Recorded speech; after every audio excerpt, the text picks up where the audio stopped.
Ricky! Hey, What's man. up? How you doing, Been a man? couple of weeks. How you doing? Oh man, I am surviving. Yeah, do our listeners a favor, man, and fill them in on what exactly you are surviving right now, because you've got some really exciting life changes for you, man. Yeah. Sorry, guys, we didn't get a podcast out last week. I just had a beautiful baby girl. She was born on 12/16, so that was last Saturday. So she is 1-1 as a Panthers fan. Should be 2-0. Um, but that's still a better record than most of most of the people listening. No kidding. But yeah, she's amazing. But it's just been a lot of work and a lot of no sleep. But it's all worth it because she is awesome. She's That's so right. good. Yeah. Congratulations, man. I'm happy for you. Thanks, Missed man. doing it last week, but I know that you were busy with much better things to do, and the lack of sleep, man, it'll get there. You'll Yeah. feel better eventually, and at least you're not losing sleep because of the Panthers. At least you're losing sleep over something that's worth it. So you've graduated to that part of life, and I'm just excited for you. Yeah. I mean, she is absolutely the best. So it's so funny because we were scheduled to record, and I think we were scheduled to record at like 10 a.m. And that day I stayed up until like 6 a.m. with the girl, and I woke up at like 11:30 and texted me. I was like, "Oh man, I'm so sorry." And honestly, man, when you said like, "Hey, I'm good anytime in the morning," I was like, "Okay, so he's out." But that's all good, man. We missed it. We missed the recap on the Falcons game. We're not even going to really talk about that when it was rainy. The Panthers won. That's awesome. But we do have at least a really fun performance that we get to talk about to recap this week. Oh yeah, man, and it was a lot of fun. Geez, and I was kind of texting you when it was happening, when I was watching it. You had some obligations that day, I believe, so you didn't see it in real time. But man, we should have had a shot. We had that game was ours, and I just hate. And it's not just us that it's happened to this year. So many times the refs have just taken it away from us or from teams, and they've decided the game at the end. And it just is so annoying. And I'm just so mad about that. Yeah, that play call, the call. So I missed like the last minute and a half essentially of the game. We had to drive to the opposite end of town for Christmas Eve. But the one that I did see was, and I actually not just the one. Hell, there were a couple of plays and penalties that were just atrocious against the Packers. The completed catch on the sidelines where the ball was literally hanging off of his back. Yeah, that is insane to me, man. That call, and that call was a pivotal call. Yeah, that was a very third down. That was third down. The defense would have gotten off the field. I believe that did they get a field goal or did they get a touchdown off? They got a field goal on that drive. Field goal, and we ended up losing by a field goal. Right, exactly. It's insane, man. That we watch week after week in the NFL. And that these kind of things keep happening. And then when you review it and they give their, synopsis of how the refs did for that week and for that game, they're like, yeah, he might have lost control, but we couldn't really tell. How could you not tell? There is a still shot that is going around for everyone to see of the ball not connected to his body in any way. Yeah. It's just nuts, man. And they spent forever looking at it. And how we talk about how, it has to be clear and obvious. 5 seconds in, I was like, oh, that, like, it was like, and usually like, I'll be like a little bit on the fan side of it. And I try to be objective. But that one was just like, oh, that's gonna be a return. It's like easy. Mm-hmm. And I was at the bar. Me and my father-in-law snuck out for an hour to watch because he's a Browns fan, so he snuck out to watch the end of the Browns and Panthers game. And he was sitting there right there, and he was like, yeah, that's not a catch. And like other people at the bar, it was literally clear and obvious. So when that happened, we were like, what? Incredibly frustrating. So annoying. But we're going to look at the positive things because that win didn't really matter. I mean, whatever. I think that the team, like the morale of the team took it as a win. They all knew they were better. They all knew that if that call goes a different way, then we win the game. But it seems like they kind of figured it out. Like they all got their swag back. They all got their confidence back. You tweeted it out with DJ. When we talked to DJ, we were like, when you start having fun, when you start getting those bombs, when you start getting those back of the end zone catches, does that help? And he's like, absolutely. Just get that energy. You get to see your guys succeed. You succeed. The team is uplifted. Is that what you took from the game? Because that's what I took. They just started looking like they were having fun. 100%. And honestly, it sounds really basic and easy to say this, and there's no analysis or anything that goes with it, right?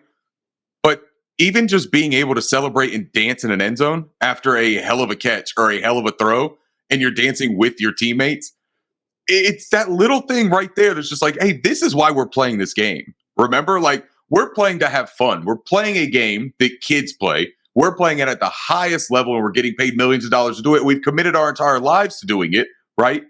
But the objective of the game, outside of winning, which is the clear and obvious objective, is to have fun doing it, man. Like, it's a game, and these guys look like they had a really good time. Bryce Young, we've talked about this during his stretch where he was really just having a hard time, right? Like, I thought after the Dolphins game up until maybe right up leading into that Falcons game in the monsoon, it just looked like he wasn't having any fun playing football. Right. And he looked like he had lost almost the desire to be playing football at times. Like, he was defeated in these press conferences. There was nothing really redeemable from the games that you could pull and say, hey, at least Bryce got to experience this, right? Like, as a rookie. And I know that we focus a lot on Bryce Young, but it's because he's our franchise quarterback. Mm-hmm. And because as he goes, this franchise will go for at least the next few years. We have tied our ship directly to his anchor. This is what it is, right? But in this game, man, and I do think that the confidence from the Atlanta game played a big part in this, right? Mm-hmm. Because that game-winning drive that he facilitated against the Falcons, it carried over, and maybe not right away. I saw a lot of fans that were getting bent out of shape a little bit about some of the misses in the first quarter. He overthrew Thielen on a pass that he definitely should have hit him on, right? But it's one incompletion, and people are so amped up and ready to be like, look, I told you it was a fluke last week when he hit those difficult passes. He can't complete passes. Hey, just wait. Because what he did again is when he found his rhythm. And interesting enough, that rhythm kind of coincided with benching Nash Jensen. I don't know why Nash Jensen got that start on Sunday. He's an undrafted rookie that everyone likes. I understand the story. We've wanted to see what he could do compared to the other 8 guys that have played that position. But he struggled mightily, and there was no reason to put him in after Gabe Jackson looked good in that Falcons game. Gabe Jackson comes in, he solidifies that offensive line a little bit. We run directly behind him. The pass pro is better with him. That is when Bryce kind of turned that corner, I thought. I thought that once he started feeling better about his protections, he started trusting it a little bit more and letting it fly. Just real quick for Bryce's stats. He was 23 of 36 for 312 yards, 2 touchdowns, and 0 turnovers. Everybody was talking about waiting for that breakout game, right? That's what everyone said. Can he even do it? CJ Stroud throws for 300. Will Levis throws big, deep passes. Will Levis also looks like an asshole too, but Bryce Young, he had his game. For all the people that just wanted a statistical game, he had it. He showed you it's in him. He showed you he can do it. I don't care that it was against the Packers because you know what? They're still an NFL football team. That doesn't matter, man. You don't get to say that. And especially the Bryce detractors, I don't want to hear you moving the goalposts on what you specifically asked for. There were people literally asking for a 300-yard, multiple touchdown game. He gave it to you. So that's just a big old pill that at this point you got to eat. You have to eat that. You have to say that you were wrong about saying it wasn't in him. He did it. He looked great doing it. The team looked like they bought into him. Just a really fun game, man. I really enjoyed it. Yeah, 3 weeks ago, the Packers held the Chiefs to 19 points. So, and who's the quarterback of the Kansas City Chiefs? Patrick Mahomes. So let's that's right, that guy. Let's not just dismiss the Packers. I believe that was without Jair Alexander. Jair Alexander played in this game, and DJ Chark. And not only did he play, he was a self-appointed captain. And DJ Chark, he looked pretty good against him. So hell yeah, man! I was so happy for DJ because you know what, man? It's those deep passes. That's it. And that's what everyone says. Why aren't we throwing the deep passes? Why can't we do it? Look, he had the opportunities of protection last week. Yeah. He had the time. He had the trust and confidence. He had rhythm in his game. And he took those chances. That's what we all expected to see. And I do want to make one more point. When we talk about Bryce Young, everybody always wants to say that when he has a good game or when he puts together a good drive, hey, that's Bama Bryce. We're seeing Bama Bryce again. I want to pose an idea. How about when Bryce Young delivers these game-winning drives, when he delivers these masterful performances, when he is elusive in the pocket and is just a nightmare for the defense and for the defensive coordinator? How about we call that Carolina Bryce Young? That's what it is, man. That's what we drafted. That is what we are looking for. That's a franchise quarterback. Carolina Bryce Young showed up against the Packers on Sunday, and I can't wait to see more of those performances personally. Yeah, and just so we're clear, only 3 teams this year scored 30 against the Packers. Only 3. So look at that. Us, the Buccaneers, and the Lions were the only ones that scored. And 30. if we want to talk about some other things for Bryce, just to go ahead and cross him off the list, his longest completed air distance throw was 38.6 yards. So he can throw the ball further than 10 yards, like everyone seems to think he cannot do.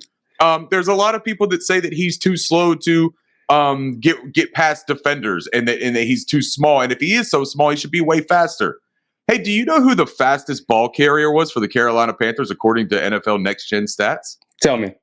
It was Bryce Young, clocked in at 19.35 miles per hour. And he looked like he was jogging. He looked like he was jogging. And for reference to that, Aaron Jones was the fastest for the Packers. And we all know that Aaron Jones is a dynamic running back, right? He was clocked in at 19.72 miles per hour. And he got loose a couple times. So don't tell me that Bryce Young is too slow. Don't tell me that he's too small. Don't tell me he doesn't have the arm. He showed every single bit of what he can do.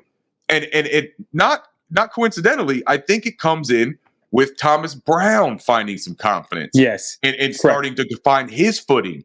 Yep. And trusting that what he thinks is right can be right. He's not relying on what somebody has told him he should be doing in situations, right? We've been pretty critical on him for the situational play calling, third and fourth and shorts and things like that.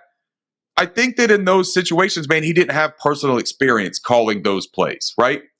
He has it now. And I think we've seen him look back on that experience that he's accumulated as the offensive coordinator and play caller, and he's putting it to good use right now. He's not being cute. He's not overthinking. He is going back to what he has personally seen work with this football team, with this quarterback. They called a damn quarterback sneak for Bryce Young. Yes, they did. Oh, my God. How about it, man? How about it? Look, this Carolina Panthers team played a NFL football game, I think, on Sunday against the Packers, and I'm happy to see it. It sucks that on the 1 week that we have seen this offense put it all together, our defense had a down first half. That's a bummer. Yeah. I do think that they stood up when they needed to in the second half. I think that they got the required stops to kind of help the offense facilitate that almost comeback in the second half. But it wasn't as complimentary of a game as you would have anticipated from this defense. But you know what, man? I'm not going to sit here and hammer away on those guys. They've been sturdy all season when the offense has been asking them to carry them. Maybe they were tired, man. It was Christmas Eve. You know what I'm saying? Like, it is what it is. But I'm just really excited because I think we saw the exact potential and the glimpses that we've all been looking for out of this team. Yeah, and that Packers offense has been great lately. So, I mean, last weeks before us, they had 20, 22 points, 27 points, 29 points, 23 points. Like, they're putting up 20 against everybody. Yeah. So, I mean, it's not like they're good offense. It's a tough offense to stop. So, and they do we did forget about a couple players. Sorry, I didn't mean to cut you off, but I'm really excited because we get to talk about like fun things that people did well. Yeah, let me do one quick stat on Bryce. You know what he did that no other top tier rookie quarterback did last week? What's that? Played an NFL game. So I mean, yeah, the durability questions have to be gone too at this point, right? Yeah, the only other quarterback that started a game last week was Aiden O'Connell. And the good news is I do think that from all the looking that I've seen, CJ Stroud should be back this week. So good for him that he's healthy because that concussion thing is a scary thing when you miss multiple weeks, man. That always gives me like the heebie-jeebies on that. But yeah, dude, that durability thing, too small, can't take NFL hits. Get the hell out of here. Yeah, so silly. And he's been hit all year. It's not like he's standing behind a great offensive line, and that's why he hasn't been tested. No, dude, he's been crushed all year, and he's doing it. He put his body on the line in that 2-point conversion that he did convert but came back because of a holding call. I mean, he's not scared of it either, you know? It's really nice to see Bryce play well. One of the guys that he was playing well with was Tommy Tremble. Oh, man. Nice game. I've been a big Tommy Tremble fan since training camp. I think we both have touted the fact that if anybody on this team in the tight end room had the goods to break out and be a much bigger performer than what we've seen from them, it's Tremble. Tremble has the goods when it comes to blocking, right? We know that he is probably our best pass blocker and run blocker as a tight end on this team. Some might argue Ian Thomas. I don't know, man. I think that Tremble's taken a step this year with the blocking as well. So I would put him as my preferred blocker in line as a tight end. From a pass catching standpoint, Hurst is dealing with that really scary injury right now with the traumatic amnesia from the concussion. Yeah. So I don't want to not necessarily crap on Hayden Hurst. Yeah. But he also didn't play well before that, right? Like he had drops, and his calling card is Mr. Reliable, great sure hands. That's what he did for Joe Burrow in Cincinnati. Was very excited about that coming here to Carolina. That didn't translate, and that's okay, man. Sometimes it doesn't. This offense sucked. It wasn't a great offense. Anyways, Thielen was occupying a lot of that middle of the field and intermediate range that the tight ends would get their work in. So there's a lot of factors into it. But Tommy Tremble has started to put together these plays where you're seeing it. You're just seeing this yard after reception, right? Like being able to barrel through a guy, being able to run past a guy, being able to jump over a guy like he did in Miami. I mean, he's just starting to really put it together. Do you know who our receiver who had the most average separation on the day was for the Carolina Panthers?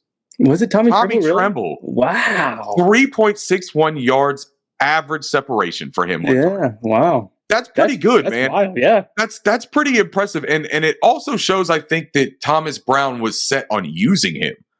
I think that that's a scheme operation as well of getting him into space and into areas where he can make a play happen with the ball in his hands. Thielen was second with about where he normally is, right under 3 yards, 2.9. Chark, and here's the great thing about DJ Chark, how great of a game he had. Chark had 6 receptions on 8 targets for 98 yards and 2 touchdowns. His average separation was only 1.7 yards. Yeah. I mean, that's his game, man. He's not going to blow by you. He's not going to create this separation. But his contested catch ability and his ability to do that late hands where he grabs it and catch it over somebody, dude, what a hell of a ball player he is. Oh, man. And I'm not saying that he hasn't had some really critical drops this year, because he has, dude. And there's no reason to absolve that, right? I think he would be the first to tell you he'd be disappointed in some of the drops that he's had in crucial situations. But it doesn't faze him, man. This is a dude that we talked about his perseverance and things like that from the personal standpoint of his family and what he's endured in his life and in his career with injuries. You're seeing it, man. He comes back and it doesn't weigh on him. He goes back and he's ready to play. And I'm really happy for the guy. I think it could continue next week. I would love to see DJ Chark back here in a Carolina Panthers uniform after this year. I think that he's got a great rapport with Bryce Young. And I think he adds something to this offense that you get in another rookie receiver or a big-time free agent. Jonathan Mingo starts to develop. Let DJ be that veteran receiver, man, because I think that he's got that exact thing in him with it, that voice in the locker room we crave. If you've heard his post-game comments the past 2 games, he's done it, man. He's sitting there talking about it. He's like, we believe in each other. We see this week in and week out. This is the guy that's banging that keep pounding drum right now. Yeah. This offense, and I love it, man. Yeah. Yeah, I think Bryce finally took over all right, follow me, guys. Like, none of these vets are going to step up. Follow me. And, man, and when he has that, I like it, man. I like everything I saw. I think that, yes, we need some more talent, a little bit more talent. But I think they're starting to finally believe, and, that's all it takes. We'll get into this a little bit later, but I just got to report that Trevor Lawrence is out this weekend. Wow. Okay. So if you're going to think about that before we get to the preview. Wow. Trimble. That's a difference maker. That's a difference maker, Trevor being out. And then one last difference maker to talk about the Packers real quick. Nice segue. I like that. That's a little professional thing there. ISM. Oh, man, they got him involved, didn't they? And that was a nice thing, because talk about keep pounding guy. Talk about a keep pounding guy, right? That dude epitomizes it. And they finally are saying, instead of it just being like hey, earn it on special teams and we'll try to figure out how to get you a play or two. No, they schemed up some plays, man. Yeah. This kid showed every bit of electricity that he has told everybody he has. That's one of my favorite things about it. Yep. You don't have to question what he brings to the table, because he's going to tell you. Like, he will straight up say, oh, I'm faster than everybody else on the other side of that field. He's like, I'm going to bring a dynamic play. I'm not going to quit. I'm going to get in the end zone. And then when I get in the end zone, I'm going to dance my ass off. I love it, man. Like, can we keep him around? Can we get him more involved? Please. Because, they still don't get him super involved in the pass game. And that's okay for right now, right? They're still working that out. Thomas Brown's still getting comfortable with what each of these players can do in that aspect. Right. But Thomas has identified that he has a dynamic player in Amir Smith-Marset, and he's getting him the ball. He's scoring touchdowns. He's making chunk plays, and he's keeping a defense honest. We can start to run these fake end arounds, right? These double motions, these sweep plays. We can start to run things that are only available because of the threat that a guy like ISM brings to the table. And man, that is crucial to opening up Thomas Brown's playbook, in my opinion. Mm-hmm. Yeah, Joe. I was looking at him after the game on Sunday, and I look at his Twitter profile. His bio says, "I'm him." Yeah, I love that guy. I love Best that guy. bio in the game, man. Oh man. All right, yeah. So I think we pretty much hit on. The offense is what we can really talk about. The defense, it was a bad game for the defense overall. Mm-hmm. The Packers have been playing outstanding offense, so Right. we can just move on to just to the news. Sure. What's being touted in the news? It kind of looks like that Ben Johnson is the overwhelming favorite to be the head coach next year if he wants it. Have you been hearing that? Have you been hearing anything else? What's your take on that?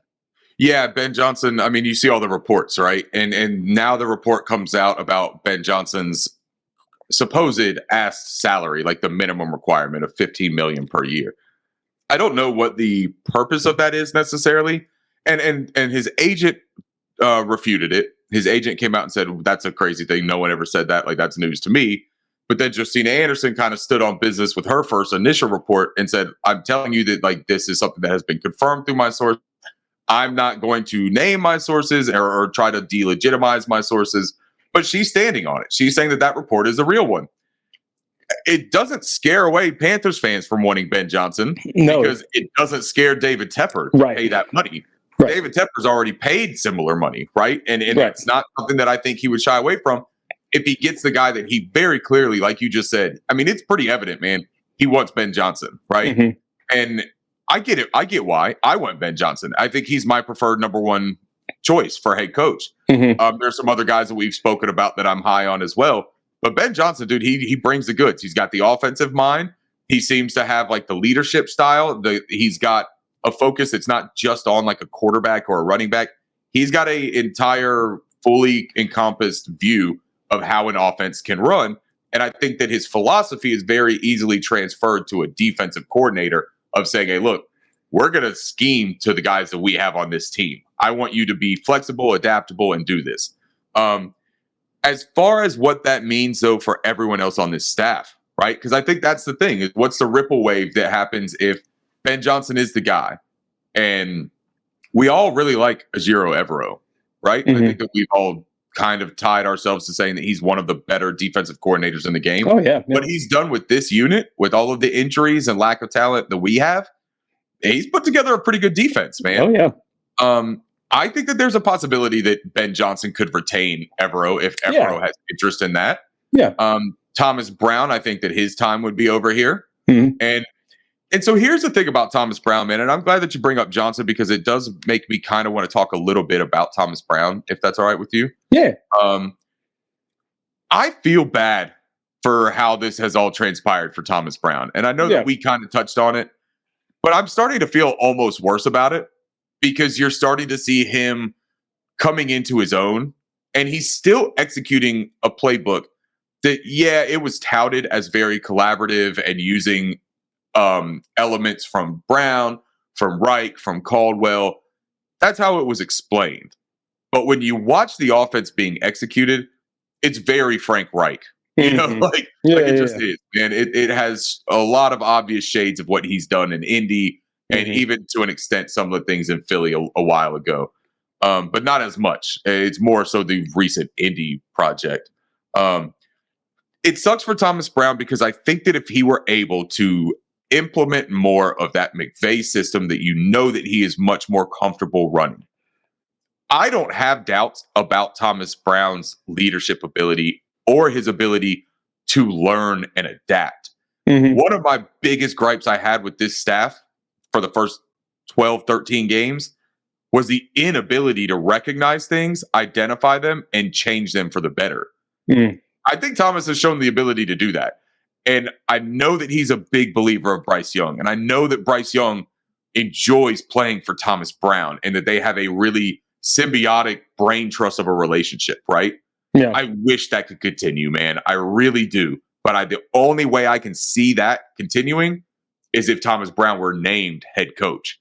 And I think that that's a long shot. Not something that I would be like horribly upset with necessarily, but I think it's a long shot when there are other candidates that are going to not only be sexier candidates, but that probably make a little bit more sense and carry more experience. Yeah, I just think you have to. Like, there is a possibility. Like, Ben Johnson was underneath Zach Taylor. Zach Taylor was underneath McVay. Similar ideologies, I guess. But you just need a different. If you're doing another offensive coach, you got to need. Again, it's a different offensive voice. You can't have the same offensive voice there. So it's like you kind of have to. Even though I think Ben Johnson wouldn't mind having Brown there, it just muddies things, you know. So I think you're right, and I think this was. I still stand by. I think this was Brown's job to lose, and I think that he just hasn't shown enough. Maybe he does over the next 2 games. But yeah, I think that Ben Johnson. That's a great question. What happens if Bryce Young, right? If Bryce Young in this offense puts together multiple 300-yard passing performances, and they could with the defenses they're going against, defenses that they're going to face. I mean, Jacksonville is a bottom of the league pass defense, so is Tampa over the last 7 weeks, and so is Tampa. So you get a chance here that he really could rattle off with some confidence built within this team. You could see some good performances at the end. Is that enough to make you kind of pause for a second? Probably not on a guy like Ben Johnson, in my opinion. But let's just say that Ben Johnson says, hey, look, I appreciate the interest. Thank you for the offer. I think I've got a bigger fish to fry at a place like the Chargers with Justin Herbert or something along those lines, right? As long as it's not Atlanta. As long as it's not, well, yeah. I highly doubt that Ben Johnson is going to look at these 2 situations and say, I could work with Bryce Young or I could go down to Atlanta and work with what? I don't know. Well, theoretically, he bring his own guy in. Yeah, well, sure, but who are you going to bring in? But that's the thing, man. I think that he's going to look at Bryce Young. I really do think that Ben Johnson could be one of the coaches that believes in Bryce Young the way Thomas Brown does. And so when you look at what he's able to do with Jared Goff, why couldn't he do something very similar with Bryce? Yeah, I agree. Yeah, I'm with you. For sure. Yeah. What are you going to do? You keep talking about coaches, or do you want to go on to the Jags preview? No, yeah, we can go into the Jags because, I mean, I think Ben Johnson is the one, right? Yeah. And if Ben Johnson wants the job, Tepper's going to give it to him. Yeah, I agree. Outside of that, I mean, we've got a lot of other candidates, but we can talk about them when the season's over. Yeah, exactly. You know? And a little note on, so we get the Jags without Lawrence, and that defense is not very good. 2, if Tampa wins tomorrow or on Sunday against the Saints, they lock up the division, and they might sit guys on the last game of the season. So he could definitely put up some numbers if he's had a good couple weeks to show off what he can do. But let's move on to the Jacksonville preview. They don't have Beathard, so they don't have Lawrence. They do have Beathard. They don't have Lawrence. They have Beathard. This could.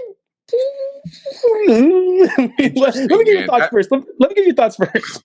That makes it really interesting to me. Because when you look at the statistical ranks for this team and you just look at what their strengths are, their passing game is what they're good at.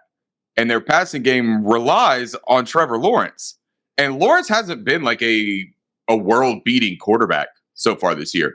You want to talk about the people we talked earlier about, like, hey, I want to see a 300-yard performance from Bryce Young with multiple touchdowns.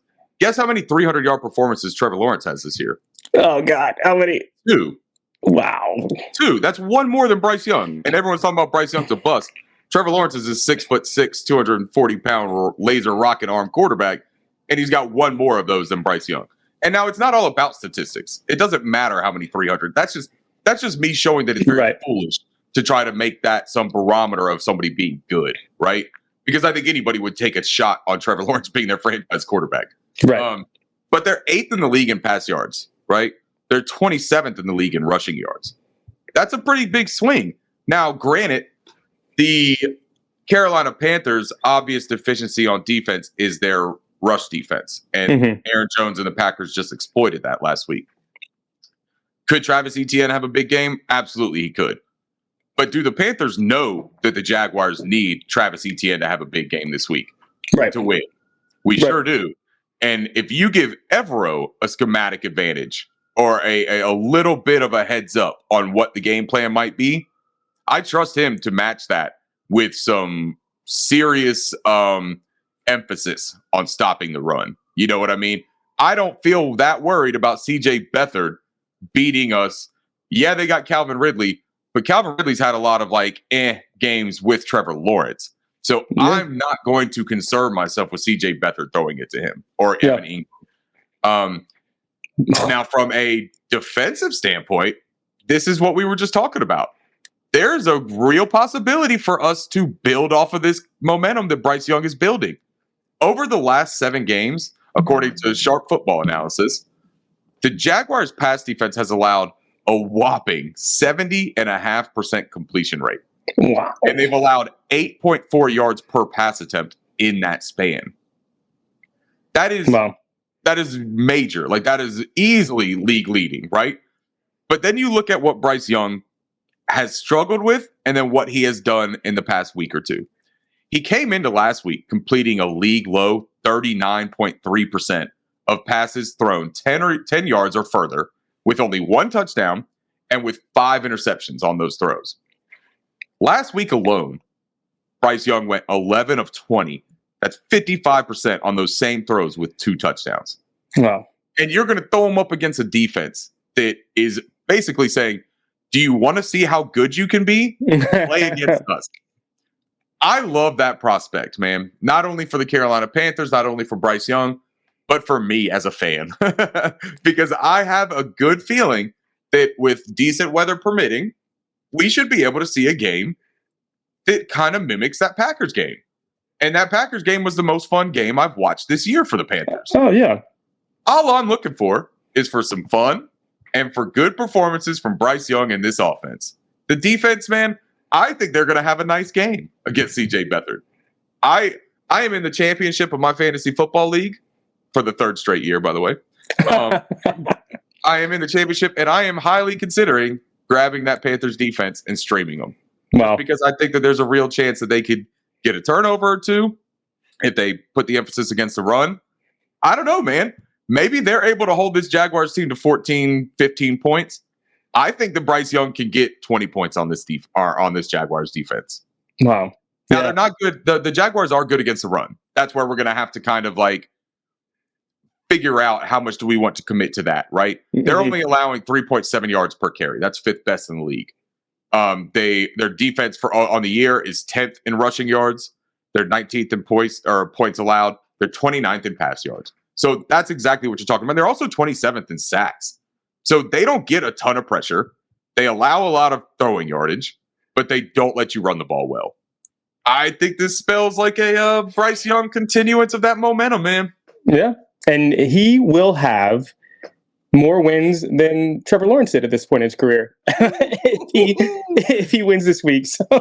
And you know what, man? We look at these career trajectories, right? That's what we did. We did this at the beginning, man, when everyone was throwing a fit and the sky was falling about Trevor Lawrence. It's actually the one where you were sick and you were out that week. You were at the bachelor party, and I did the show myself. It was in that one where I talked about the really great quarterbacks that had awful starts to their career and how everyone would have freaked out about them nowadays because we have social media and all of those fun things. But it was like Troy Aikman, Peyton Manning. Trevor Lawrence was in there too because Trevor Lawrence had a garbage rookie year. 12 touchdowns to 17 interceptions. That's right. But I don't think that anyone gave up on Trevor Lawrence, right? Because he's big. Because he's a big dude and he played at Clemson and won national championships. Bryce is a small dude. I get it, man. And you know what? I don't want to harp on this too much, but since we're doing this show late in the week, there has been one other thing that's going on, and I want to say that Bryce Young looked very quarterbacky last week, right? That's the thing that I believe her name was Monse said about Lamar Jackson for not being able to be the MVP is because she wants her quarterback to look quarterbacky, and whatever the hell that means. Let me say first of all, there is nothing more quarterbacky than playing quarterback in the National Football League. It is the highest level of professional football that you can play, and you're playing the quarterback position. It doesn't get any quarterbackier than that. And you could say, she says, oh, he's just an elite athlete. Or you know what I mean? He's just an incredible athlete. No, he's a quarterback who just so happens to also be an incredible athlete. That is a major gift and opportunity, man. Like, it's such a crazy thing. But you know what? Bryce Young is kind of very similar in my mind. Not that he can do the things that Lamar Jackson does, but because he doesn't look quarterbacky. He's small. And everyone thought that he couldn't throw the ball accurately. He couldn't see over a line, and he's just going to get hit, and he's not fast enough to run away. If he's playing quarterback in the NFL, he's quarterbacky. Let's just leave it at that, right? And Trevor Lawrence is the one that everyone points to and says, "Oh, he's so quarterbacky," because he's a 6'6" white guy that could throw the football all over the field. But there's a lot more that goes into it, right?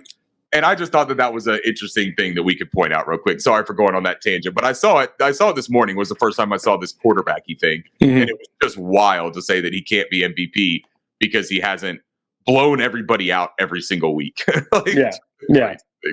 Yeah. Another thing that Bryce Young has that's different than Lawrence is he's going to play football this week. Now,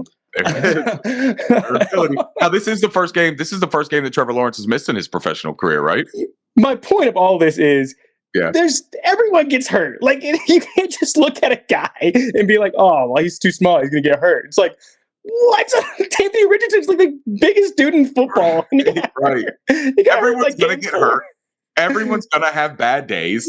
You know what I mean? Like, this is the National Football League where they play 17 games a year now of giant dudes hitting each other constantly at the fastest speeds that they can get to before they hit you. Yeah. If you don't get hurt, you're a modern marvel, right? Like, it's like Cal Ripken, but Cal Ripken was playing baseball, right? Like, this is just something that it's going to happen. Bryce has missed one game with an ankle injury. If you have a 300-pound guy fall on your ankle, you're probably not going to be able to do shit next week. That's just the way that life works, man. Like, I can tell you that right now. I'm 5'9", and I was probably 5'7.5", 5'8", maybe in high school. And I used to play really good basketball, right? And they used to be very, very good.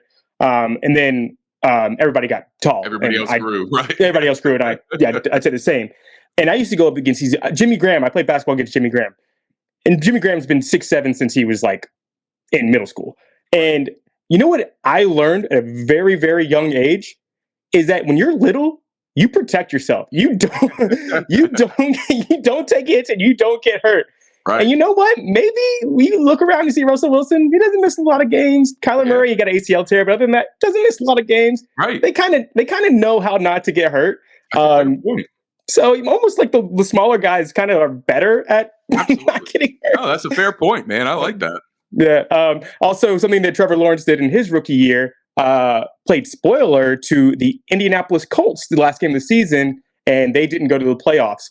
We have that chance this week. We can probably pretty much knock the Jags out of the playoffs if we beat them.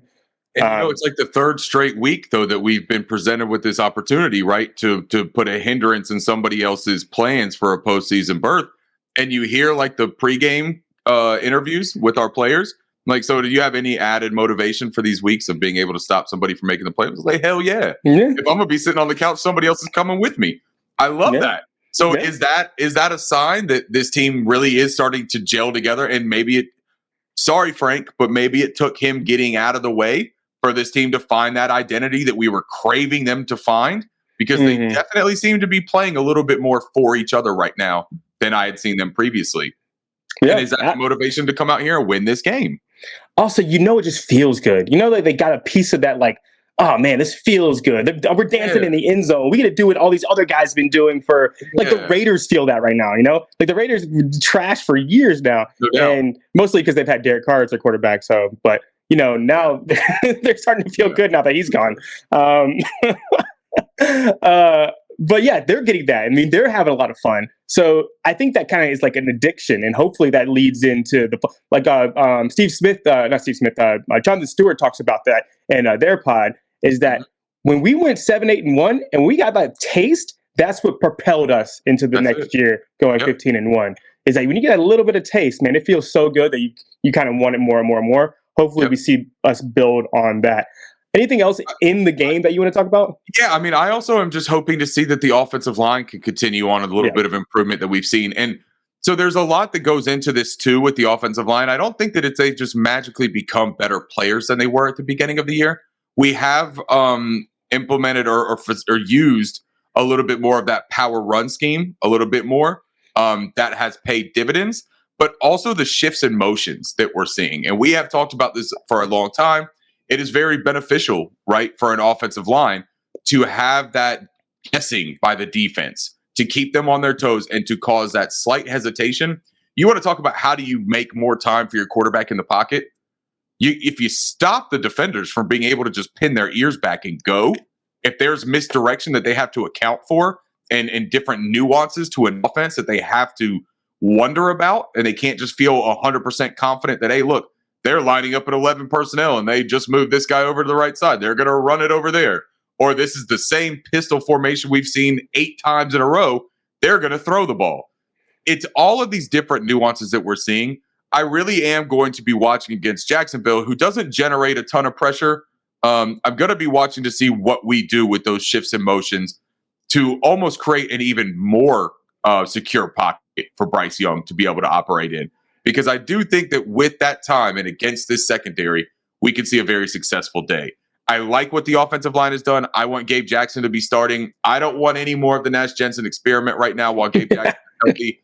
Look, man, maybe Nash showed ability. It's not like he is a complete bum of a player and he shouldn't be playing. I don't agree with that. I do think that he's an undrafted free agent rookie player that did not start for a reason for 13 games. And then when he has started, he's had some issues. If you have a better option right now in Gabe Jackson, you put him out there because it's also helping Bryce Young.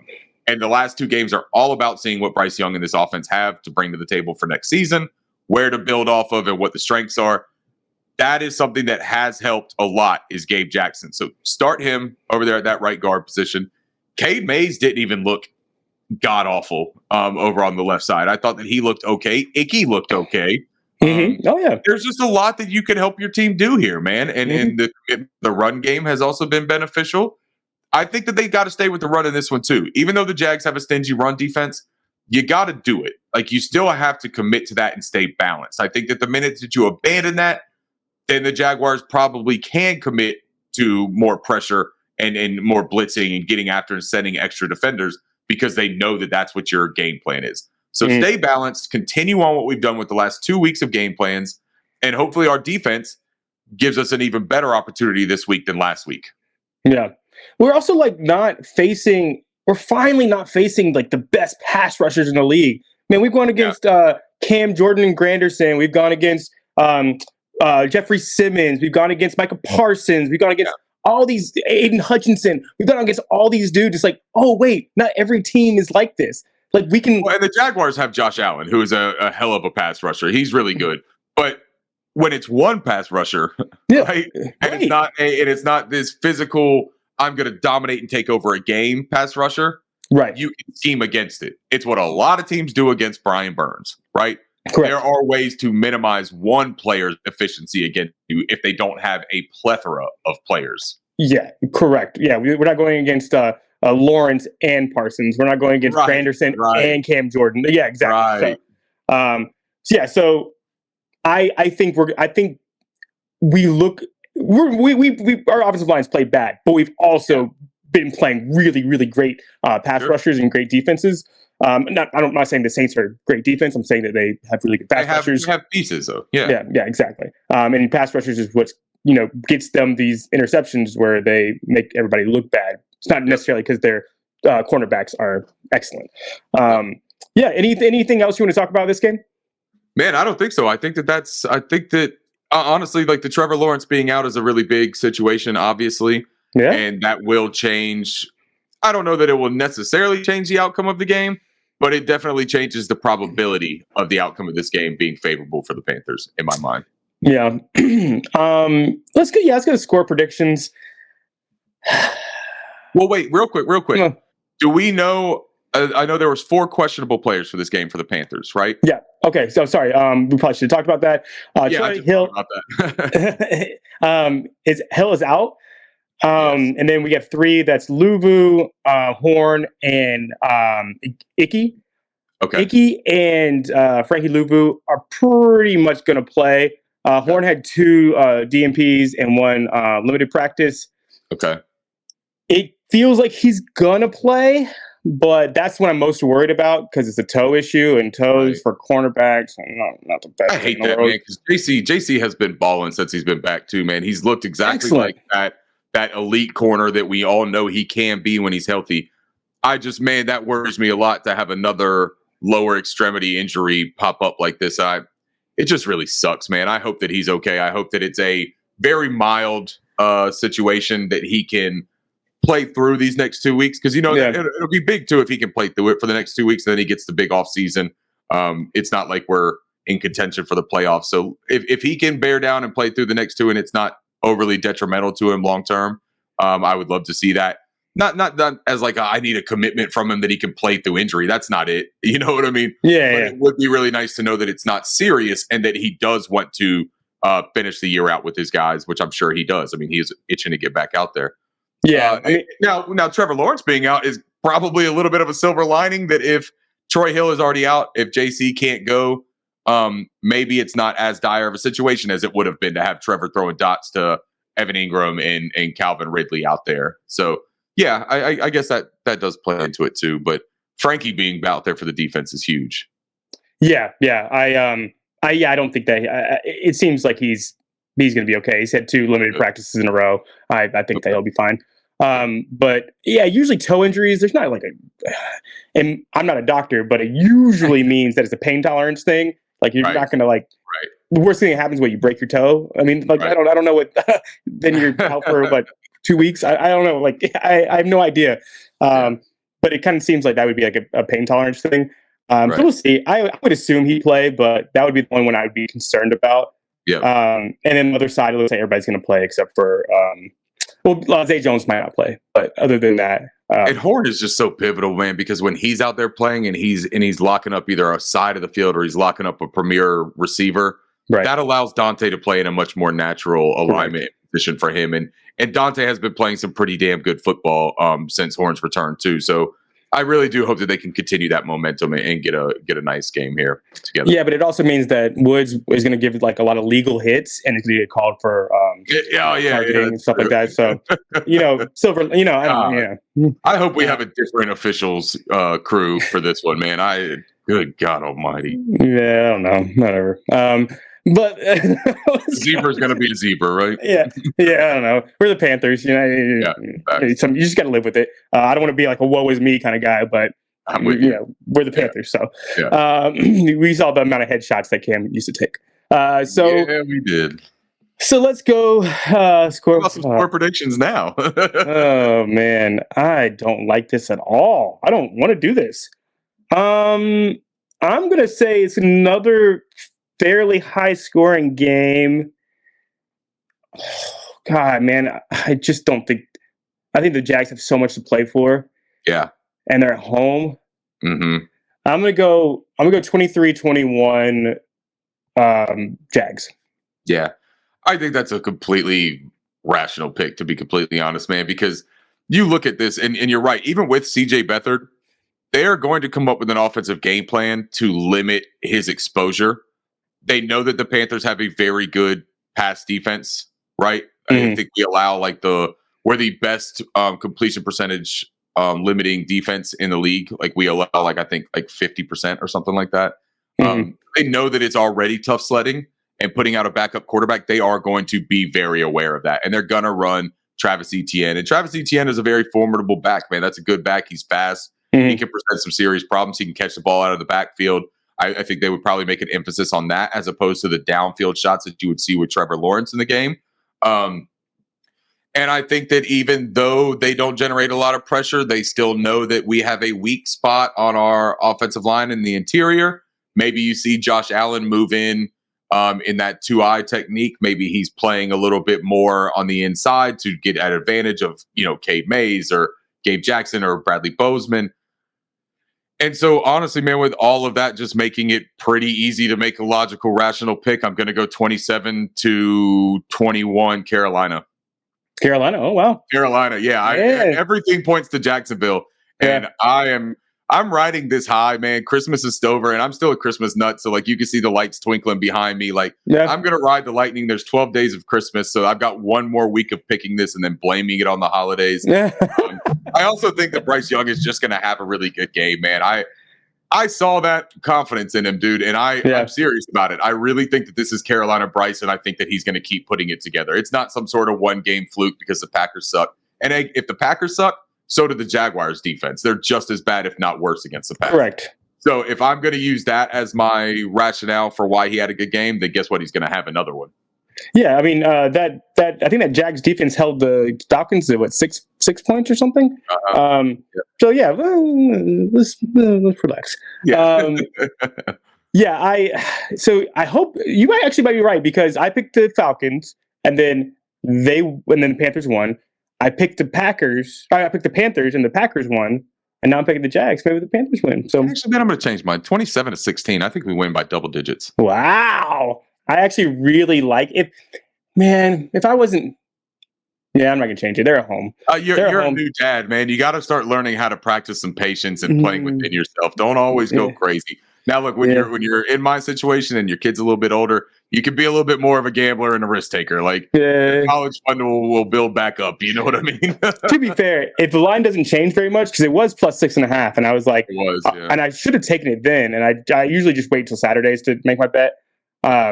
But I bet it's with Trevor Lawrence being out. I bet it's gone down to like 4.5. Yeah. So I'll probably take the Panthers still with the points, but I don't think I can take them outright. No, I hear you, man. It's a completely baseless thing that I'm picking here, and I'm going to be cheering like a idiot on Sunday. Also, DJ Chark revenge game. His first game. This is his third. Last year he played the Jags, had 98 yards. This year he played the Lions, had a touchdown. This year he gets the Jags again. I'm going to go 98 yards and a touchdown this year. I like that. Yes. Yeah. Bryce, so I'll probably take 275 and 2 touchdowns. Also, DJ Chark. 98 would be the DJ. DJ Chark made me $150 on a $5 bet for scoring 2 touchdowns last week.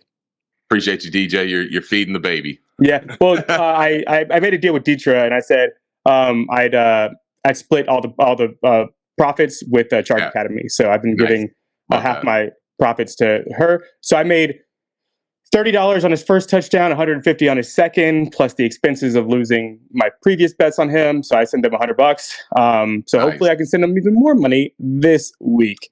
Hell yeah. Let's go, DJ Revenge Game. Let's go, DJ Revenge Game. Yeah, I want to see more of that dance, dude. He's got the best celebration dance in the NFL for me, man. I love it. Yeah, I love it. Man. It just looks like pure, like, unfiltered fun. You know what I mean? Like, there's just everything just looks like it's a good time. Also, Adam Thielen, clock's ticking, man. I have you over 4.5 touchdowns. You've had 4 touchdowns for like 7 games now. I need one more, man. Funny. One more. Yeah. Jeez. He's killing me. So Bryce is going to throw 2 touchdowns, 1 to DJ and 1 to Thielen. Yes. There you go. No, he's going to 3. 2 to DJ, 1 to Thielen. Okay, perfect. I love that even more. Yeah, and then I actually I wanted to like take some like really big dog. So like somebody that's like low on the total, somebody like a Sullivan touchdown. I might take a Sullivan touchdown. Yeah, I like that. Yeah. I wonder where Tremble is on there. Tremble would be a good one. Yeah, I think Tremble is like shooting up. Like he was he was like plus Sullivan's been consistently around like plus 1,000. Tremble, I think when I saw him last, he was like plus 550 or something like that. So gotcha. Vegas pretty good about it. They know. Smart. Yep. Yeah, they're pretty smart. All right, cool. Anything else you got to say, or you want to head on out so I can get back to my baby? That's it, man. You go do your dad thing. Appreciate taking the time so that we can get this one out. We'll hopefully have it out tonight or tomorrow morning so that everyone can listen to it before the game. Yeah, absolutely. Yeah, it would be. I mean, all I do is I'll hold a baby in one hand and edit in the other. There we go. All right, man. Well, let's end it like we always do with a big fat keep pounding. Keep pounding. Get that W. Let's go, baby.